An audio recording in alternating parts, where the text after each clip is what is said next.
Yes, bad bitch, witch, bad bitch, Joan Jack. Ugh, you are a snob and a half. Like a boss, like a hot boss. Hey y'all, and welcome back to another episode of Fierce Chats. We are still in season 3. And I am so happy to be back. If you don't follow me on Instagram or any of my socials, then let me update you about where I've been. I had a baby, a whole human.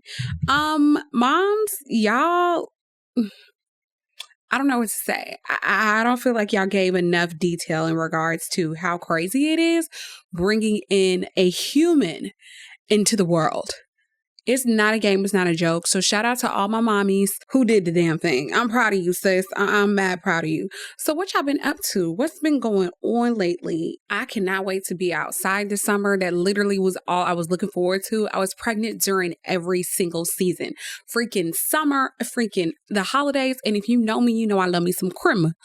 So I didn't get to do any of the holiday drinks or anything like that, but I'm grateful and thankful for my baby girl, for my daughter. She is so beautiful. She is healthy. And that's really all we could ask for. So let's get into it.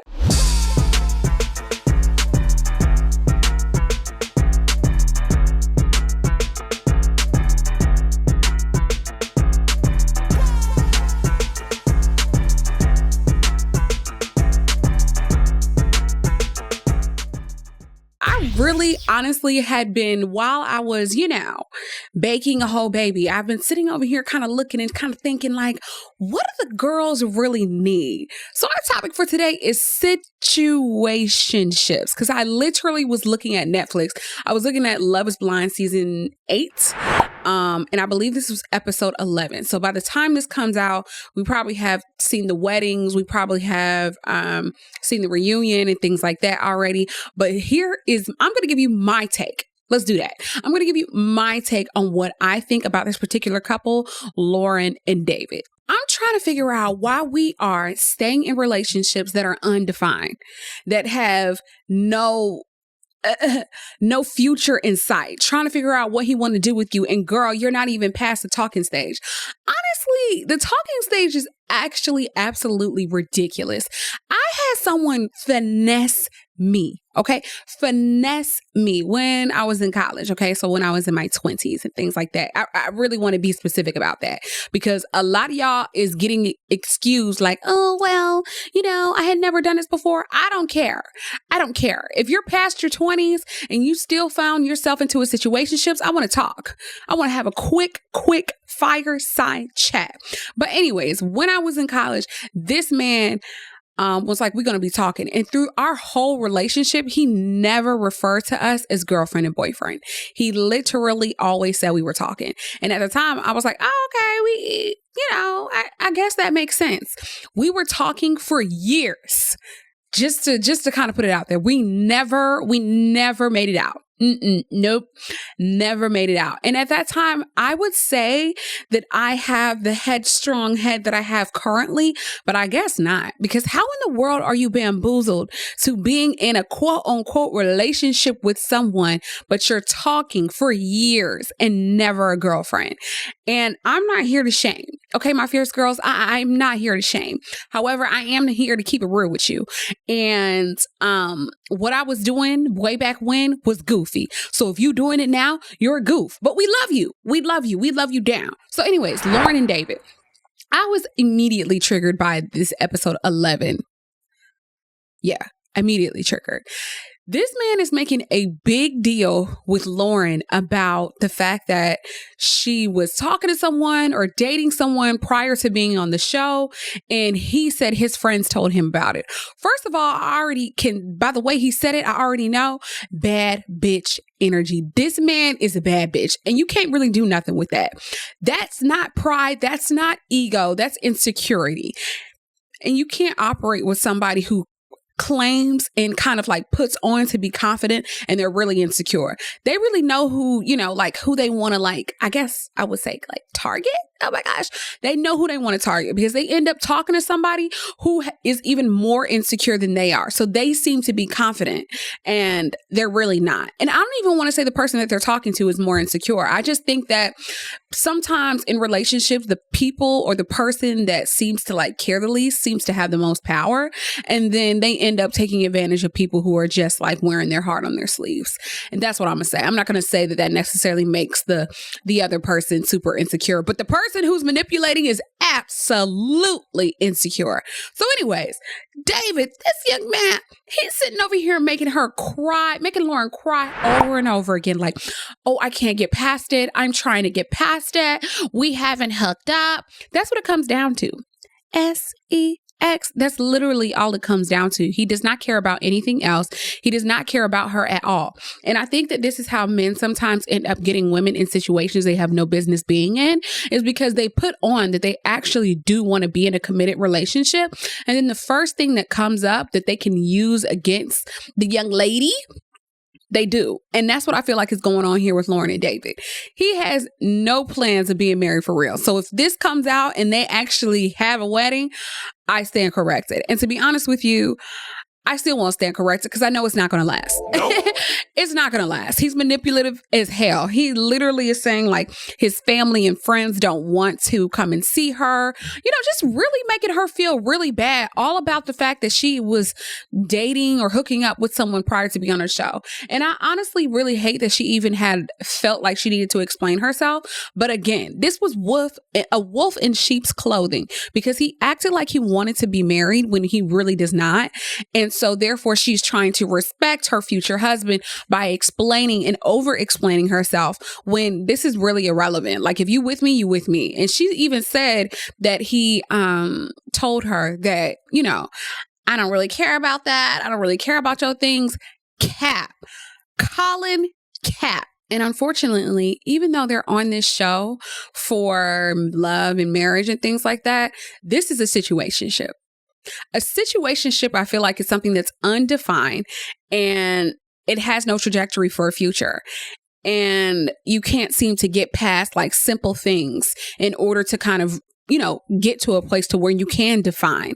And I feel like that's because the man has no plans on defining anything. So therefore he can spend as much time as he wants to on stuff that doesn't matter. Meanwhile, you're trying to figure out, are we going to be getting engaged in the next 2 years? Are we going to be, going on a family trip together? Are we going to go on a trip with each other? No, he doesn't care about that. He's too worried about the fact that when he called you at 2 a.m., you didn't bring that ass over to the house. That's what he's concerned about. And that should already tell you offset, not a line. And I feel like the question comes, so how long should the talking stage last? After being goofy and experiencing what I experienced, I honestly think by the second date, we're not talking anymore. We're dating. Exactly. We're dating. And I don't understand what's wrong with men in the fact that they can't say that. You know what I mean? Like, I didn't say I was your girlfriend, but I did say we are dating. And I don't think that's a problem. I don't think that's an issue. Like, I don't think that's putting too much. Like, anybody who tells you, oh, I don't really like to put labels on stuff. Yeah, run. Red flag. Red flag. Because what are we doing here? And I feel like, ladies, my fierce girls, our time is so precious. So if you say something as simple as, I feel like we're dating, or, we're dating, you refer to yourself as dating and he has a problem and y'all went on at least 2 dates, let him go. What's the risk? What's the risk? Heartbreak? What's the risk? Heartburn? What's the risk? Sitting on Instagram trying to figure out who he liked and who he commented, where he was, where he's at? Nope. I feel like for the right man will not be intimidated by a quote unquote label. Society has really messed shit up. Just really messed it up. Giving us, kind of making us embrace these lower standards. I'm not about to, if I was dating, I'm not about to entertain any talking stage over 2 dates. Quote me. Tell me what you think. Let me know, girl. Let me know. Tell me what you think. I feel like if you're not going to respect, like this comes down to setting boundaries early on. And I think that sometimes like when we do this fierce girls, that sometimes it can end up coming off aggressive to the man. Like, is every man going to be happy about this? No, they're not. But again, I do think that this like mitigates you having to deal with a whole bunch of BS, a whole bunch of bullshit, unnecessarily. Will it completely eliminated? No, but I feel like it will get the little goose off the top, honey. The ones off the tops. I feel like that will, eliminate those immediately. Now it's going to be those other little manipulative ones who be acting like they want something and don't. But I feel like that's where it comes to the second part. So for me, again, situationship means that we don't have anything that's defined. There also isn't any clear communication. Like you're sitting over here texting him, right?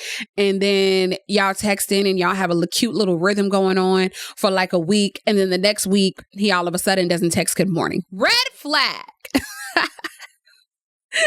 Red flag, because it's not necessary.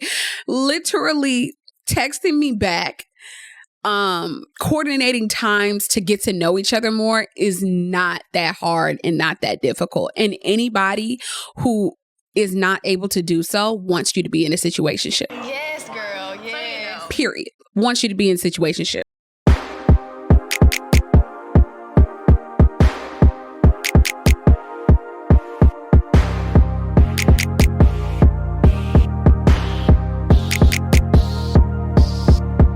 Get some backlash for this, but I honestly feel like you can be in the talking stage or the situationship stage. I'm using talking and situationships interchangeably. Excuse me. I feel like you can be in that stage in any place of a relationship. Like if you actually are a girlfriend, but you've been a girlfriend for 10 years waiting for him to get engaged, waiting for him to propose. Situationship. You're in your marriage, and y'all are not aligned. However, you're still kind of like, going on down the road and trying to see if you're going to meet each other halfway at some point. Situationship. Do I think that these are things that cannot be recovered? No, I don't. Especially if we're talking about, you spend time with somebody and you're looking to get engaged or you're married. That's, a commitment under God. So I don't think that's something you should just walk away from. However, I don't think that situationships are talking or undefinedness or lack of communication. I don't think that is just exclusive to talking and situationships. I think that can come in any stage. And that's something that we need to be aware of, fierce girls, is that set your boundaries. You always got to check in with self. This year, I said that I am going to I feel like I kind of transparently had kind of lost my confidence a little bit. And I don't know where that came from. It was not my pregnancy or anything like that. I don't know where that came from. It just kind of I started to second guess myself. I do think that we have access to seeing what other people are doing constantly. And I think that can distract you often. And, you could be looking at your relationship and be like, okay, what's going on? What's happening?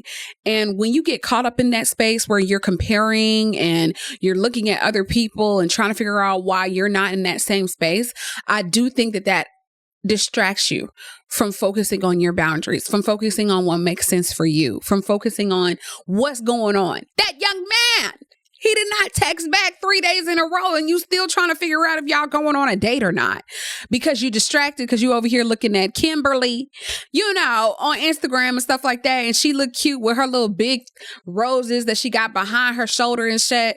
And she going down the hallway at the hotel and taking pictures.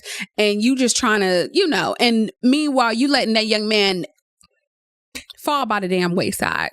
Not even paying attention to what he's doing because you're so fixated on your picture versus being fixated on your boundaries, on your standards. I also think that signs of a situationship could be lack of future plans and not feeling like the other person is emotionally invested. Then this comes back to me saying it kind of feels like sometimes the person who has the most power is the one that cares the least. I think that I've said this before, but when I met my husband, I really was I was aware of his value immediately. Like when he dropped me off from our first date, girl, I texted him and was like, that was real fun. I had a good time. I want to see you again. And I literally had never done that before. And I know women is kind of I know fierce girls, it's kind of hard for us to be vulnerable in that space because there's been so much nonsense that's gone on. But when you get a good one, don't play around. Don't wait 10 days to text back, because I feel like that's when you can end up falling into a situationship by putting out energy that you're not actually serious about the person who's serious about you. And if you don't find him cute or something like that, then, that's a whole other situation. But I think that especially if you're dating with intention, someone having no future plans, who can't communicate, who can't define things, who can't be vulnerable and emotional, No! It's giving waste of time. Waste of time. I feel like we spend time trying to figure out why something won't work instead of trying to figure out why something else can. Again, like if you're married, engaged, there's been some history, not Queen Naija. I'm sorry. Not that time period. She's in a situationship. And no shade, no tea. No shade, no tea. If we were friends, I would be like, girl, you really need to leave Claire Bear alone. For real. Y'all have a whole child. Like, don't make me a mother if you're not going to make me a wife. And I do understand that it takes two to tango. But like, if you see my value, you see my worth, and we've been together like 10 or 8 years or something like that. I don't know how long they've been together, but it's over 3. I honestly think anything over 2, like, sir, what do you want? Unless you guys are like 22 or 23 or something like that. And, you're still trying to get stuff together with your life first before you embark on that next space in a relationship. I'm going to give you 4. 3, 4. I'm going to give y'all 3, 4. If you're 22 and you've been with a young man for 3 or 4 years, and he's not ready to propose, but you also have to be in that space. But that's another topic for another day. I, again, feel like Queen Naija, she's in a situationship. Although she's in a relationship, it's a situationship. He seems to be doing just fine. And if he proposes at this point, but honestly, I would say he has to break the bank or something like that and make his pocket hurt. I would say that, but I feel like it doesn't matter. Honestly and truly, I don't feel like it matters. I feel like he has already shown, and of course, we don't know what's going on in a relationship, but I feel like he's already shown that he is on his own time. And maybe now he's thinking of future plans, but at some point he was not. Because if he was, he would have proposed already. Emotionally invested. Like, she was talking about getting engaged and she was talking about marriage, I feel like, for a while. And I haven't seen him reciprocate or, kind of acknowledge that. They even did some like little TikTok. I might put it right here for you all. You wish that was you, huh? A little TikTok where they did a little voiceover where it was like, you wish that was you, huh? Don't play in my face like that. Don't play in my face like that. No, I think in regards to dating, it's so important, fierce girls, to know what you want so that when you come across it, you know how to treat it. And when you don't come across it, you know how to treat it. Far too often, and I did this in my dating space too, where I was just like, I actually started to kind of like entertain everyone because I was like, what if my standards are too high? And now literally thinking back and having that thought process, I'm like, what? Who cares? It's not your standards are high, your standards are whatever. Like, unless your standards are like, I don't know. I can't speak for you. I can't speak for you. I can't speak for what you shouldn't have your standards be or your boundaries be. But like, know what you want and be confident in that. Don't be aggressive because they be like, you're not soft. But I think that's clear, and being able to clearly communicate. When I sat down at my first date with my husband, we were like, look, this and that is going on. This and that is going on. So what's up? It was so clear. I knew exactly where he stood, at least at his life at that time. And it didn't mean that he started to talk about what, he expected or wanted from us. No, obviously it was our first date, but he was able to clearly communicate about where he was in life at that time. And I think far too often we be getting, these men who be coming up who really can't tell you what they are doing, what's going on, how they make money. You know what I mean? You can't. And then you find out he lives with his ex-girlfriend, but he's like, we're just friends. Hell nah. You know what I mean? Like, just to kind of like try and avoid those things. And also being emotionally invested. I think that to be emotionally invested, it does take some unlocking, meaning not date 1, not date 2, date 3. Date 3 with intent. And it doesn't mean that you're fake or phony during those time periods when you're getting to know someone. I just think that for people to have access to you, it has to be earned. And yeah. It has to be earned. I don't think there's anything else to say about that. Don't settle, fierce girls. Just do me a side and don't settle. So I got a question for y'all.